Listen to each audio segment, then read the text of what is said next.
Hi everyone. In this video, I'll show you how to use Wooask Translator Earbuds. Let's get started. First, make sure your earbuds are fully charged.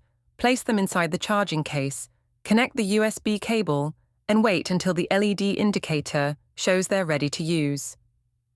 To turn them on, simply take the earbuds out of the case. They will automatically power on and enter pairing mode. On your phone, go to Bluetooth settings, look for Wooask Earbuds on the list, and tap to connect. Next, download the Wooask Translation app from the App Store or Google Play. This is the official app that makes real-time translation possible with your earbuds. Open the Wooask app and connect your earbuds.